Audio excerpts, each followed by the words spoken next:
Señores, desde temprano hemos anunciado la difusión de los resultados de una encuesta de CPI a través de Ampliación de Noticias, y en estos momentos lo vamos a hacer, que involucra el tema de aprobación presidencial, la gestión del Congreso de la República y una proyección también de resultados, tomando en cuenta lo que se viene en elecciones regionales y municipales y básicamente Alcaldía de Lima.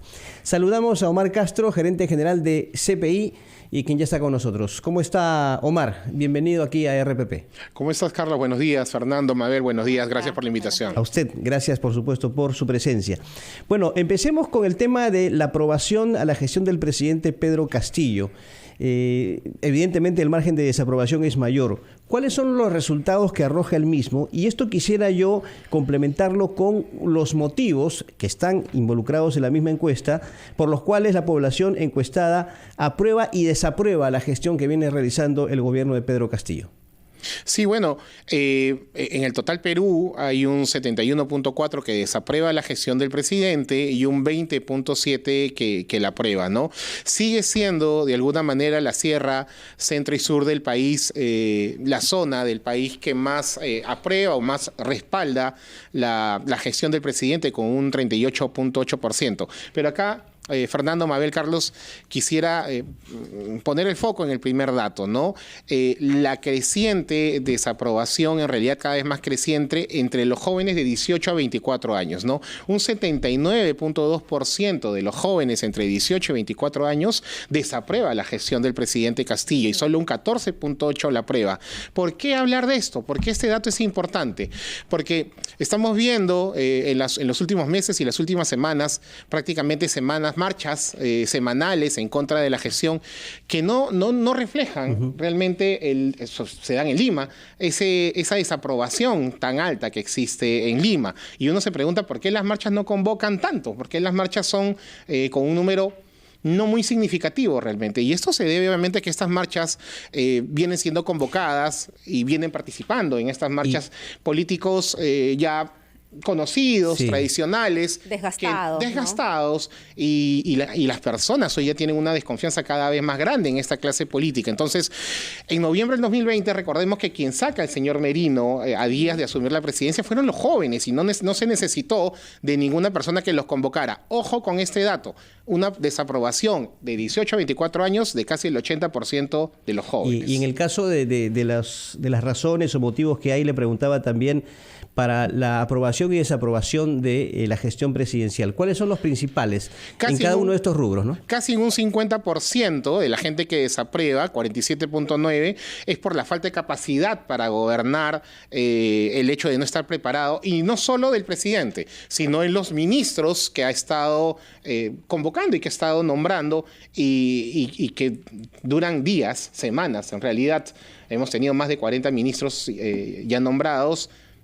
Y la gente pues entiende de que esto se debe solo a una incapacidad, no solo para gestionar, sino para, de todo su equipo en realidad, ¿no? Ahora, señor Castro, usted hablaba de la desconfianza o de la falta de legitimidad de figuras políticas, y quizá eso se traduce en el cuadro en donde se preguntan ¿en quién diría usted que confía más en estos momentos? ¿En el gobierno del presidente Pedro Castillo o en el Congreso de la República? Por favor, explíquenos los resultados de esta pregunta. Esa pregunta es directa y el 65.9% de la población responde que en ninguno de los dos, no confía en ninguno de los dos. Sin embargo, en el gobierno confía un 21.1% y en el Congreso de la República un 8.5%. O sea, el pueblo no está con el Congreso. Es correcto, ¿no? Y recordemos que en encuestas anteriores, en resultados anteriores, hemos visto que la desaprobación del legislativo es más alta que la del ejecutivo. Y de alguna manera esto explica, Mabel, Fernando, Carlos, el por qué finalmente el tema de la vacancia cada vez ha ido cayendo más en popularidad respecto a cuando le preguntábamos a la población. Y eso es porque las personas se preguntan hoy día, ok, se le vaca, ¿quién la vaca? El Congreso. Pero hoy día tenemos un Congreso, no quiero hablar de deslegitimación, pero un Congreso que no tiene respaldo popular, que no tiene respaldo de la gente. Entonces, la gente, las personas, los peruanos, sabiendo que si se le vaca al presidente Castillo va a entrar en el Congreso, creo entender que están pensando que vamos a entrar en una situación posiblemente peor o igual, ¿no? Y creo que es importante decir que cuando se divide el país, ¿no? En Lima, Callao, Costa Sierra, Norte, Sur, hombre, mujer, en la cifra es casi parecida, es decir, el rango no es muy amplio, ¿no? Va entre 61 y 61, perdón, en grupos de edad, yo estoy viendo grupos de edad.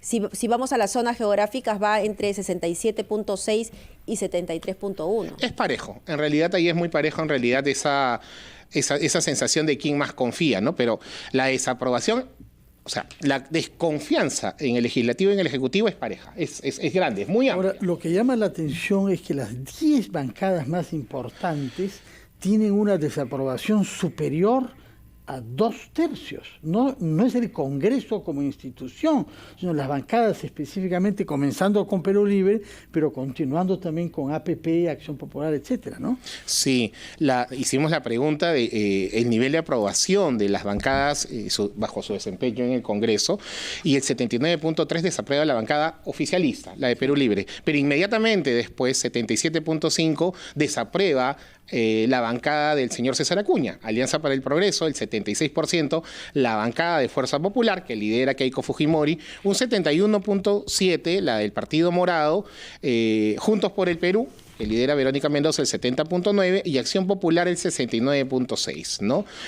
Vemos ahí en realidad de que, bueno, esto viene de la mano del Ejecutivo, la bancada oficialista es la más desaprobada en realidad, pero inmediatamente viene la bancada del señor César Acuña, ¿no? De Alianza para el Progreso, que bueno, nosotros vemos, creo que eso lo escucha, lo ve la gente también, la población, un discurso doble del señor César Acuña, ¿no? Apoya a veces, no apoya en otras, sino tiene un discurso firme, ¿no? La gente entiende esto como que hay quizás un juego político que responde más a intereses empresariales y personales. Yo quisiera también enfocar el tema de las elecciones municipales, porque ya hay proyecciones en cuanto a preferencia de candidatos. Esto lo vamos a ver, por supuesto, con usted, amigo, después de escuchar a los titulares de esta media hora. Regresamos. En ampliación de noticias, conversando con Omar Castro, gerente general de CPI, y datos de esta encuesta nacional urbano-rural, que ustedes conocen en exclusiva a través de RPP, sobre coyuntura política, gestión gubernamental, gestión del Congreso y también algo que interesa mucho, la proyección que hay hacia las elecciones municipales. Señor Castro, con respecto a los candidatos a la alcaldía de Lima, ¿cuáles son los resultados que ustedes han obtenido en este tema de preferencia electoral? Bueno, Carlos, acá se mantiene arriba Daniel Urresti con 17.1, viene Rafael López Aliaga con 15.2, George Forsyth con 8.2, Álvaro Paz de la Barra con 5.1, Luis Molina con 4%. Esos son los 5 primeros lugares. Lo que hay que acá señalar es que respecto a las últimas encuestas de intención de voto que hemos hecho para Lima, acá hay los tres primeros lugares tanto del señor Urresti, López Aliaga y Forsyth respecto a la última encuesta. Y lo que ha crecido mucho, un poco, ¿no? Respecto al candidato Urresti, me parece que casi 4 puntos porcentuales. Igual el señor Rafael López Aliaga, que está empatado con el señor Urresti. Ahora ya no, ahora hay 2 puntos de diferencia. Ahora hay 2 puntos de diferencia a favor del candidato Daniel Urresti. Y lo que crece mucho es el ninguno de ellos, que llega a 22.2%. Sí. Esto responde un poco también al cansancio, a la decepción en la clase política. Pero es muy temprano también, ¿no? Es muy temprano. Sin embargo, es bueno verlo porque hay que ver no a los primeros, porque normalmente, como conversábamos hace unos minutos, quien gana la elección, en realidad no hablamos de quién gana la elección, sino quién la pierde. Así es. ¿No? Entonces, estamos viendo acá que cuando analizamos el cuadro de voto de rechazo de los candidatos, ¿por quién no votaría usted? Vemos que adelante está el candidato oficialista Yuri Castro, de Perú Libre, ¿no? Sigue George Forsyth con un 14.7, sigue Rafael López Aliaga con 12.9 y Daniel Urresti está con 11.2.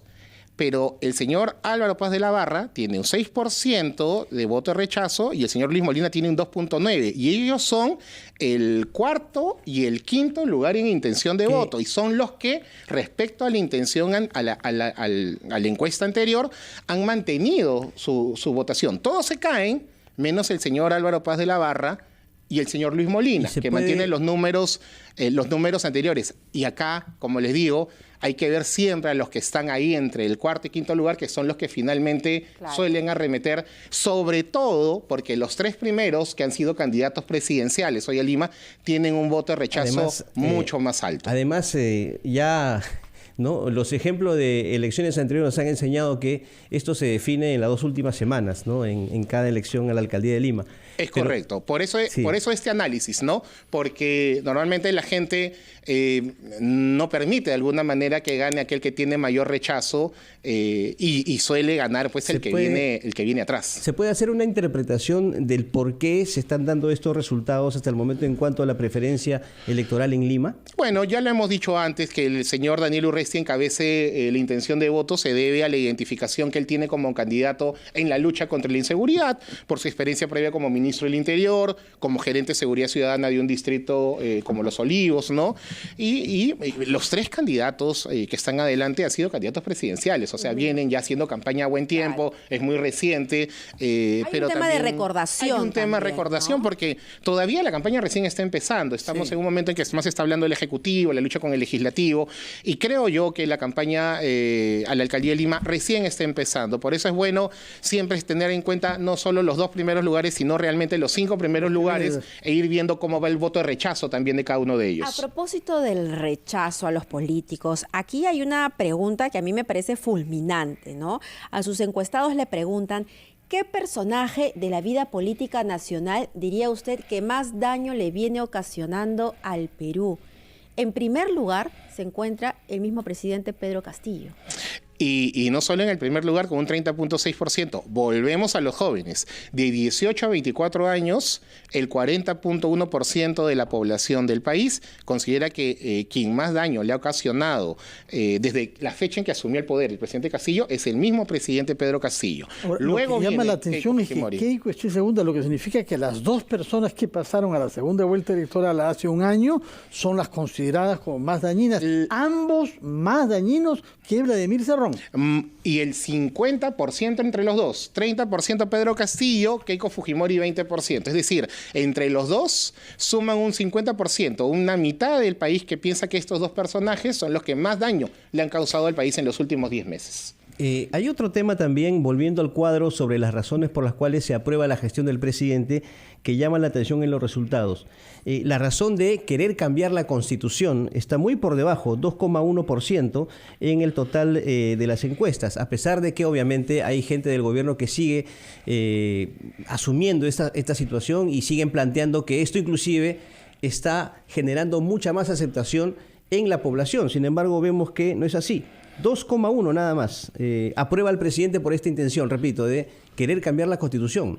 De los que aprueban, Carlos, ¿no? Porque finalmente de ese 20.7% que tiene de aprobación el presidente Castillo, el 23.2% lo aprueba porque piensa que la oposición no lo deja trabajar. O sea, no por un mérito propio, por un tema de gestión, sino porque simplemente piensan que lo aprueban porque consideran que hay un juego político atrás, ¿no? Y que la oposición no lo deja trabajar, entonces debería dejársele trabajar, pero no es que reconozcan un acto de gestión o una obra firme por la cual aprueben la gestión del presidente Castillo. Y como bien dices, de los que aprueban, solo un 2.1% de la población que aprueba su gestión dice que es por querer cambiar la Constitución.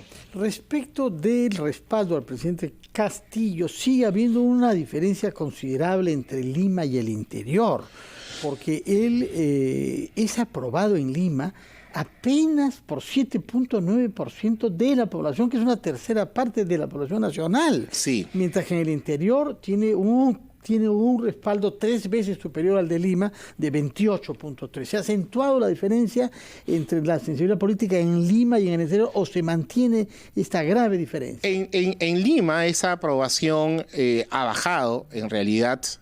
Constantemente viene bajando, estaba en 12.4, ahora baja 7.9 en Lima, ojo, son casi 4.5 puntos porcentuales, y en la provincia, bueno, se mantiene de 66.3 a 63, 2.5 de diferencia, perdón, de 26.4 a 28.3, o sea, hay una diferencia en realidad mínima ahí en los números.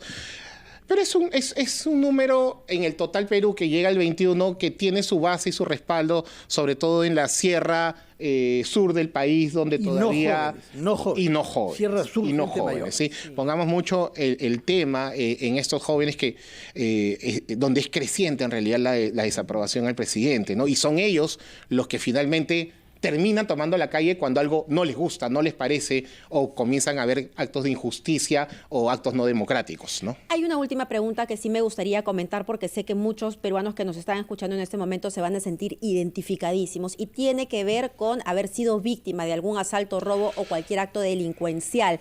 A ver, entraron a robar a su casa. El 47.9%, la mitad de los encuestados prácticamente responde que sí. Y en el oriente casi el 100%, 91.2% de los encuestados. El 35% cuenta que pues le robaron el celular. Y en Lima, Callao es el 52.6%. O sea, las cifras son bien altas. Más robo en casas que celulares. Sí, Eso llama la atención, ¿no? Sí, hay un casi 30%, un 28.5% de personas que dicen que han sido víctimas de un asalto, de un robo, y de esos efectivamente casi un 50% señala que entraron a robar a su domicilio. O sea, y como bien dice Mabel, un 91% en el oriente de nuestro país responde que entraron a robar su casa. O sea, los niveles de inseguridad son tan amplios que hoy la inseguridad por eso termina siendo el principal problema, no solo de los distritos, sino de las provincias y del país. Ok, ¿no? entonces, la lectura apropiada, porque a mí me saltan los números así grandes, porque los sentimos todos los días, es, por ejemplo, del 28.5% que ha sido víctima de algún asalto, 47.9% es que hayan entrado a su casa. Es correcto, casi la mitad de ese 28.5%. Pero aún así, la modalidad de entrar a robar a casa es más que la del robo de celular. Es que claro, los números lo que nos está diciendo es que más de los actos delictivos que ocurren, más entran a robar a tu casa que a robarte un celular. Y hay otra... Es terrible en realidad. Sí, y hay otra pregunta muy importante también que tiene que ver con el alza de los precios, ¿no? Vemos que cerca de un 29% se abstiene de gastar de cosas no prioritarias, como medidas que han tomado ellos para enfrentar esta situación, ajustar presupuestos, y se ha reducido también en un nivel importante la variedad de compra de alimentos, 16,4%. Toda esta situación de crisis económica que estamos viviendo pues ha hecho que todos los hogares en realidad no solo se abstengan de comprar cosas no prioritarias, sino que ha reducido en todo tipo de compra en realidad en los hogares peruanos, ¿no? Y es una situación que se va a ir agravando si es que no se toman medidas mucho más claras, mucho más eficientes y eficaces para luchar contra esta crisis que nos está invadiendo, nos está ganando y sobre todo porque se viene hoy la crisis alimentaria, ¿no? Muchas gracias. Omar Castro. Una encuesta que ha sido hecha, Mabel, hay que decirlo, hasta el día sábado 4. Es correcto, ¿no? hasta el mismo sábado. Se han recogido las reacciones hasta hace 40 horas. Muchas gracias, Omar Castro, por su presencia acá. Gracias a ustedes por la invitación. Bueno, y quienes quieren conocer más detalle de esta encuesta pueden ingresar a nuestra página rpp.pe. Son